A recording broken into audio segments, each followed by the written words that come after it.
बिस्मिल्लाहिर्रहमानिर्रहीम। अस्सलाम वालेकुम। Class 7 mathematics in text book board जाम शुरू से आज हम यूनिट 7 फाइनेंशियल अरिथमेटिक्स से रिव्यू एक्सरसाइज 7 का क्वेश्चन नंबर 12 एंड 13 करेंगे।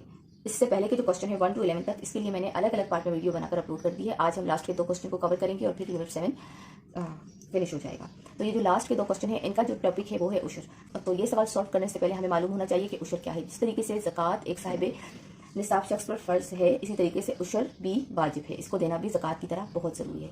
अब ज़कात के लिए एक हद मुकर्रर है कि वो शख्स जिसके पास 7.5 तोला सोना हो या फिर उसकी मालियत जितनी रकम हो तो और उस पर 1 साल गुजर गया हो तो उसे अल्लाह ताला की राह में 2.5% का हिस्सा खर्च करना होगा।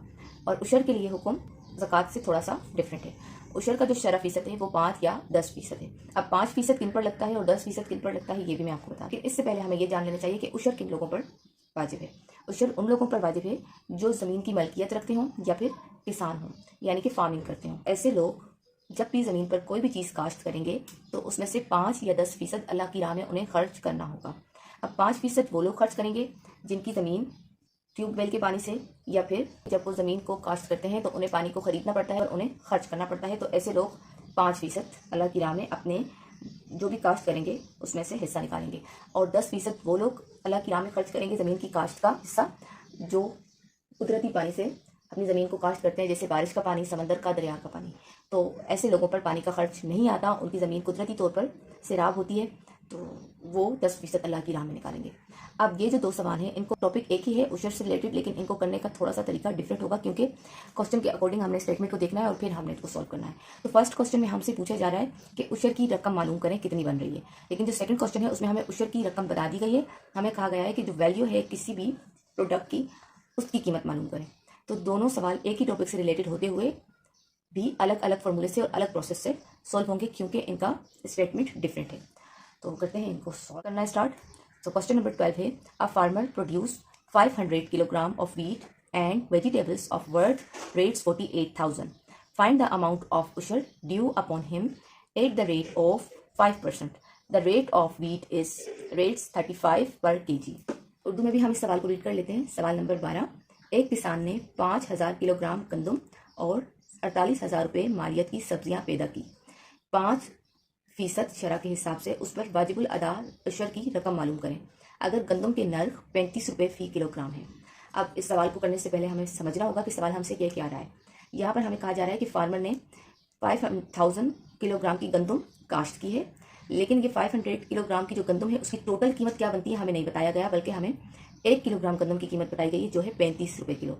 हमें 5,000 किलोग्राम गंदम की कीमत 35 रुपये फी किलो के हिसाब से निकालनी होगी, तभी हमें पता चलेगा कि टोटल 5,000 किलोग्राम गंदम की कीमत क्या है। जबकि हमें 48,000 रुपये मालियत की सब्जियां पैदा की हैं उसकी कीमत बता दी गई। सब्जियों की जो कीमत है वो 48,000 रुपये टोटल है, लेकिन गंदम की जो टोटल कीमत 5,000 रुपये किलोग्राम के हिसाब से बनती है वो हमें नहीं बताई गई। अब उस पर जो उशर लग रहा है वो 5% के हिसाब से लग रहा है। अब 5% क्यों लग रहा है कि क्योंकि ये ऐसी ज़मीन थी जो कुदरती पानी से सैराब हुई थी और उस पर पानी का खर्च इतना नहीं आया था। तो वो ज़मीन जिस पर कुदरती तौर पर पानी लगे, ज़मीन को काश्त करते हुए पानी का खर्च ना आए, मुशक्कत ना उठानी पड़े, तो ऐसी ज़मीन पर अल्लाह की राह में 5% निकालना होता है। तो इसको करते हैं कॉपी में सॉल्व। पहली प्रोडक्ट हमें बताई गई है 5,000 किलोग्राम व्हीट। उसके रेट क्या है फी किलोग्राम के, एट द रेट 35 रुपीज़ पर kg। अब देखें 5,000 किलोग्राम की गंदम है, लेकिन वो उसकी टोटल कीमत हमें नहीं पता। हमें ये पता है कि 1 किलोग्राम की जो कीमत है वो है 35 रुपये। जो नेक्स्ट प्रोडक्ट है उसकी हमें कीमत टोटल ही बता दी गई है वेजिटेबल्स की, तो हम लिखते हैं वर्थ या फिर वैल्यू ऑफ वेजिटेबल।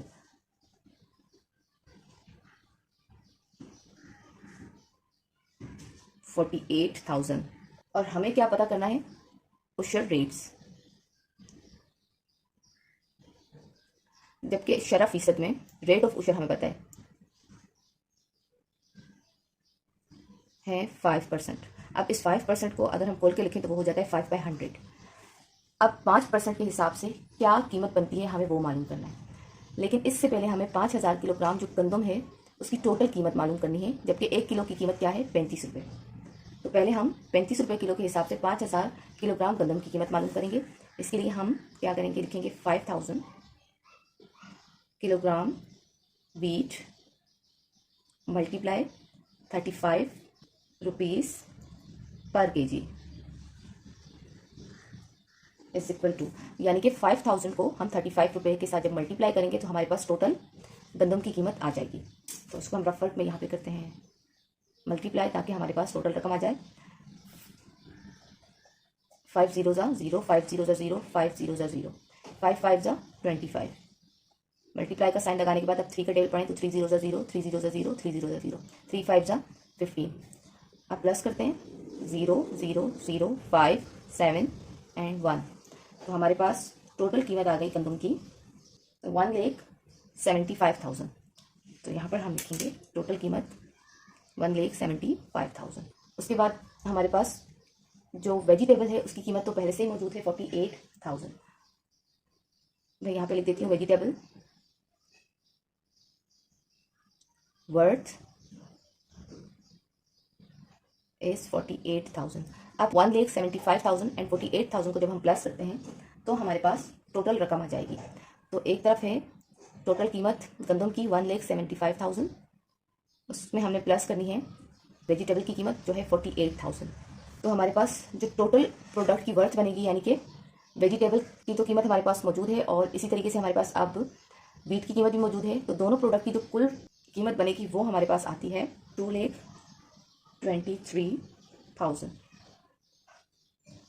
अब ये जो टोटल कीमत है इसी से हमने आगे अपने क्वेश्चन को सॉल्व करना है।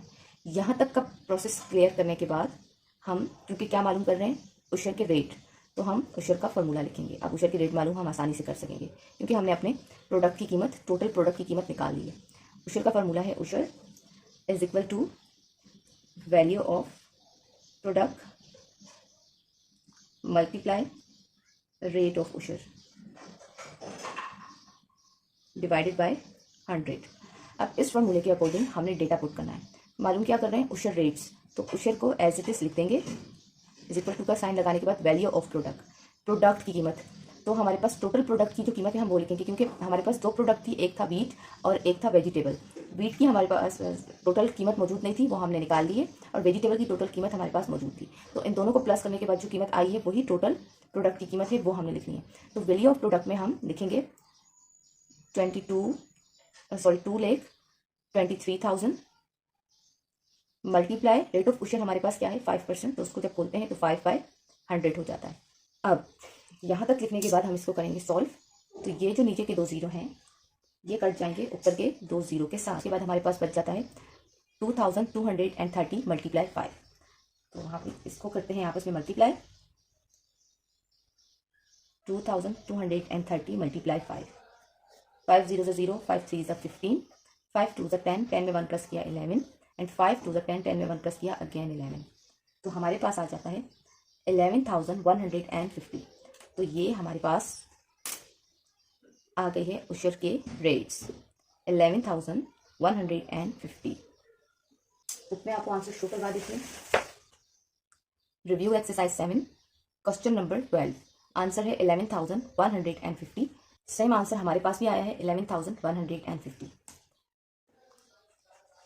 Question number 13, a farmer pays rates 2,000 is उशर, find the value of the crop he produce, rate of उशर इज 5%। उर्दू में भी सवाल को रीड करते हैं। एक सवाल नंबर 13, एक किसान 2,000 रुपये बतौर अशर अदा करता है, फसल की मालियत मालूम करें, अशर की शरह 5% है। अब यहाँ पर गौर तलब बात यह है कि हमारे पास अशर की जो कीमत है वो मौजूद है और अशर की शरह है 5%, यानी कि 5% के हिसाब से 2,000 रुपये किसान को बतौर अशर अदा करना होगा अल्लाह की राह में। अब टोटल जो फसल की कीमत है वो हमारे पास मौजूद नहीं है, जबकि जो इससे पहले वाला सवाल था उसमें हमारे पास जो फसल थी उसकी कीमत मौजूद थी और हमने अशर की कीमत मालूम करनी थी 5% के हिसाब से। अब यहाँ पर बात थोड़ी सी अलग है, हमारे पास ऑपोजिट है। ये समझ लें कि अशर की कीमत और फीसद हमें पता है लेकिन फसल की कीमत नहीं पता। तो ये सवाल मैं आपको दो मेथड के साथ सॉल्व करके दिखाऊंगी, जिसको जो मेथड आसान लगे वो उससे समझ सकता है। तो करते हैं इसको सॉल्व। फर्स्ट मेथड के अकॉर्डिंग इसका डेटा मैं लिख रही हूँ। डेटा दोनों में सेम होगा क्योंकि इन्फॉर्मेशन तो हमारे पास सेम है। हाँ, फार्मूला डिफरेंट कर दूंगी मैं सेकंड मेथड में। तो डेटा के अकॉर्डिंग हमारे पास जो मालूमात है वो है अमाउंट ऑफ उशर, यानी कि उशर की जो कीमत है वो है 2,000 और रेट ऑफ उशर 2,000 के हिसाब से जो रेट है उशर का इज़ 5%। 5% को खोलें तो वो हो जाता है 5/100। हमें क्या मालूम करना है? वैल्यू ऑफ प्रोडक्ट, यानी कि जो भी प्रोडक्शन थी, फसल था, उसकी अपनी कीमत क्या है जिस पर 2000 रुपये उशर दिया जा रहा है 5% के हिसाब से। तो इसके लिए हम फार्मूला वही सेम यूज़ करेंगे। उशर is equal to value of product multiply rate of उशर डिवाइडेड बाय 100। अब उशर की कीमत हमारे पास मौजूद है। फॉर्मूले के अकॉर्डिंग जब हम डेटा लिखेंगे तो उशर की कीमत हमारे पास पहले मौजूद है, तो हम उशर की जगह लिखेंगे 2000। वैल्यू ऑफ प्रोडक्ट हमें नहीं पता, चीज़ की कीमत क्या है जिसके ऊपर 2000 उशर दिया जा रहा है, ये नहीं पता। तो हम वैल्यू ऑफ प्रोडक्ट लिखेंगे एज इट इज़, क्योंकि हम इसी को ही तो मालूम कर रहे हैं। मल्टीप्लाई का साइन, और उसके बाद रेट ऑफ उशर हमारे पास क्या है? 5%। 5% को जब हम खोलें तो वो आ जाता है 5/100। अब यहाँ तक लिखने के बाद हम इसको सॉल्व करें तो हम 5/100 को करते हैं डिवाइड 100 एंड यहाँ पर लिखा 5। 100 के टेबल में 5 नहीं आता, पॉइंट लगा के हम 0 बढ़ाएं तो 100 के टेबल में 50 भी नहीं आता, तो हम लिखेंगे 100 0 0, क्योंकि 50 नहीं आता। अब इस 50 को हम नीचे उतार लेते हैं, अगेन पॉइंट लगा हुआ है तो एक 0 और बढ़ाते हैं। अब 100 के टेबल में 500 तो आता है, यस, तो हम लिखेंगे 100 5 500। माइनस करने पर कुछ नहीं बचता और हमारे पास आंसर आ गया है 0.05। यहाँ पर लिखेंगे 5/100 के बजाय अब ये क्वेश्चन 0.05, मल्टीप्लाई का साइन एज इट इज़, और फिर लिख देंगे वैल्यू ऑफ प्रोडक्ट को भी as it is equal to as it is 2000 भी एज इट इज़। अब इसके बाद नेक्स्ट स्टेप क्या है कि यहाँ पर 0.05 मल्टीप्लाई के साथ है, हम इसकी जगह चेंज करके इसको इक्वल टू से पहले लेकर आएंगे, रेसिप्रोकल होगा तो ये मल्टीप्लाई से डिवीजन में चेंज हो जाएगा। 0.05 यहाँ पर मल्टीप्लाई में तो यहाँ डिवीजन में आ जाएगा, तो हम लिखेंगे 2000 divided by 0.05 is equal to value of product. अब इसके बाद हमने इसको भी करना है डिवाइड, तब हमारे पास वैल्यू ऑफ प्रोडक्ट आ जाएगी। तो यहाँ रफ वर्क में हम करते हैं इसको डिवाइड, 2000 को हम डिवाइड करेंगे 0.05 से। अब देखिए यहाँ पर हमारे पास डेसिमल में डिवाइजर है, तो हम इसको डिवाइजर में जो डेसिमल है इसको खत्म करने के लिए क्या करेंगे, पॉइंट के बाद जितने डिजिट हैं उतने यहाँ पर 0 बढ़ा देंगे। तो पॉइंट के बाद 1 2 2 डिजिट हैं तो 2 0 डेबिट में बढ़ जाएंगे और यहाँ से ये पॉइंट खत्म हो जाएगा जब हम यहाँ 2 0 बढ़ाएंगे। अब हमारे पास रह जाता है 005। तो आपको ये भी पता होगा बहुत अच्छे से कि जब भी हमारे पास किसी नंबर से पहले सिफर हो तो उसकी कोई वैल्यू नहीं होती। अब 5 है यहाँ पर, सिर्फ ये समझें 5 के टेबल में 20 आता है, कहाँ पर आता है? 5 4 20। बाकी के जो 0 हैं वो आप ऊपर भी उतार सकते हैं और नीचे भी उतार सकते हैं। इस तरीके से ये पूरा सॉल्व हो जाता है। 5 का टेबल अगर हम 40,000 तक पढ़ें तो हमारे पास आता है 2 लाख, और यही हमारा वैल्यू ऑफ प्रोडक्ट है। तो हम लिखेंगे 40,000 is equal to value of product, और यही हमारा आंसर है। अब इसी सवाल को मैं एक दूसरे फॉर्मूले के साथ करती हूँ, डायरेक्ट वैल्यू ऑफ प्रोडक्ट के फॉर्मूले के साथ, तो भी आंसर हमारा सेम आएगा। जिसको ये तरीका सही लगे वो इससे करे, जिसको सेकंड मेथड ठीक लगता है वो उससे करे। तो अगेन मैं डेटा लिखती हूँ क्वेश्चन नंबर 13 का, सेम वही डेटा है।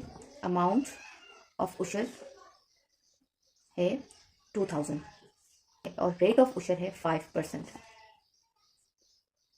यानी कि 5% के हिसाब से 2000 रुपये उशर बन रहा है। हमें मालूम क्या करना है? वैल्यू ऑफ प्रोडक्ट, जो कि फसल है उसकी कीमत। वैल्यू ऑफ प्रोडक्ट मालूम करना है तो वैल्यू ऑफ प्रोडक्ट का फॉर्मूला लिखेंगे। इससे पहले मैंने उशर के फॉर्मूले के साथ वैल्यू ऑफ प्रोडक्ट को निकाला था, यानी कि फसल की कीमत को निकाला था। अब फसल की कीमत को निकालने के लिए मैं फसल की कीमत का ही फॉर्मूला लिखूंगी, वो है वैल्यू ऑफ प्रोडक्ट मालूम कर रहे हैं तो यहाँ पर मैंने लिखा value of product is equal to, जब वैल्यू ऑफ प्रोडक्ट की जगह आप क्रॉप भी लिख सकते हैं, फसल को क्रॉप भी कहते हैं, ठीक है। तो मैं पैदावार लिख रही हूँ, पैदावार भी वही बात है, फसल एक पैदावार ही होती है। तो अगर कुछ लोग डेटा में वैल्यू ऑफ प्रोडक्ट के बजाय वैल्यू ऑफ क्रॉप लिखें तो भी ठीक है, इसमें कोई मसला वाली बात नहीं है। बहुत से स्टूडेंट कंफ्यूज भी हो जाते हैं। तो हमारे पास वैल्यू ऑफ प्रोडक्ट लिखने के बाद हम क्या लिखेंगे? अमाउंट ऑफ उशर फॉर्मूले में, उशर multiply 100 and divided by rate of उशर। अब इस फॉर्मूले के अकॉर्डिंग हम जो गिवन डेटा है वो पुट करेंगे। वैल्यू ऑफ प्रोडक्ट या वैल्यू ऑफ क्रॉप मालूम कर रहे हैं तो वैल्यू ऑफ प्रोडक्ट या value of crop as it is लिखने के बाद हम ये जो फॉर्मूला है इसके अकॉर्डिंग डेटा पुट करेंगे। अमाउंट ऑफ उशर है 2000, तो यहाँ पर मैं लिख रही हूँ 2000 मल्टीप्लाई 100, रेट ऑफ उशर है 5% है तो % का 100 पहले से यहाँ पर मौजूद है। अब यहाँ तक लिखने के बाद हम क्या करते हैं 2000 को 100 के साथ करते हैं मल्टीप्लाई, तो हमारे पास आ जाएगा 2 लाख। और ये क्या है 5 एज इट इज, तो हम यहाँ लिख सकते हैं 2 लाख। और क्योंकि हम 2000 और 100 को मल्टीप्लाई करते हैं तो हमारे पास आता है 2 लाख, और नीचे था 5, तो ये 5 यहाँ पर आ जाएगा। मालूम हम क्या कर रहे हैं, वैल्यू ऑफ प्रोडक्ट या वैल्यू ऑफ क्रॉप जो भी कहें, तो ये स्टेटमेंट हम दोबारा से लिख देंगे नीचे। अब हम इसको करते हैं डिवाइड, तो यहीं पर ही ये डिवाइड हो जाएगा 5 के टेबल से 5 1 5 एंड 5 4 20। बाकी के जो जीरो हैं वो ऊपर आ जाएंगे, 1 2 3 4 जीरो ऊपर आ गए, तो हमारे पास क्या आ जाता है वैल्यू ऑफ प्रोडक्ट 40,000। तो हम यहाँ पर क्लियर करके लिख देते हैं, वैल्यू ऑफ प्रोडक्ट हमारे पास आ गई है डिवाइड करने पर 40,000। यही हमारा आंसर है। बुक में आपको आंसर शो करवाते हैं। रिव्यू एक्सरसाइज 7 क्वेश्चन नंबर 13 और आंसर है 40,000। सेम आंसर मेरे पास दो मेथड के साथ आया है। अगर फर्स्ट मेथड के साथ मैं आपको आंसर दिखाऊं जिसमें मैंने फॉर्मूला पुट किया है वैल्यू ऑफ उशर is equal to value of product multiply rate of उशर डिवाइडेड बाय 100, इस फॉर्मूले से करने पर भी आंसर है 40,000 वैल्यू ऑफ प्रोडक्ट का। और सेकंड कॉस्ट मेथड से जब मैंने किया तो मेरा फॉर्मूला था value of product is equal to amount of उशर multiply 100 divided by rate of उशर, तब भी मेरे पास वैल्यू ऑफ प्रोडक्ट या वैल्यू ऑफ क्रॉप जो भी कह लें उसका आंसर आया है 40,000। दोनों तरफ आंसर सेम आया है। तो जिस स्टूडेंट को जो फॉर्मूला ठीक लगता है वो उससे ये क्वेश्चन सॉल्व कर सकते हैं। यहाँ पर ये वीडियो एंड होती है। बहुत शुक्रिया मेरी वीडियोस पर कमेंट करने के लिए और मेरी हौसला अफजाई करने के लिए और मुझसे रिक्वेस्ट करने के लिए कि मैं मज़ीद वीडियोस बनाऊँ। आप लोग देख रहे हैं, मुझे वाकई बहुत खुशी हो रही है कि बहुत से लोग मेरी वीडियो से मुस्तफ़ीद हो रहे हैं, उनके लिए आसानी हो रही है। और कुछ वो लोग जो स्पेशली मुझे कमेंट करते हैं, मुझे अप्रिशिएट करते हैं, रिस्पेक्ट करते हैं और मेरी मेहनत को सराहते हैं, उन तमाम स्टूडेंट्स का बहुत शुक्रिया। और इस तरह से यहाँ पर यूनिट 7 हो गया है कंप्लीट। आई होप ये वाला यूनिट आपके लिए हेल्पफुल रहा होगा। दुआ में याद रखें, दुरूद पाक पढ़ते रहें। अल्लाह हाफिज़।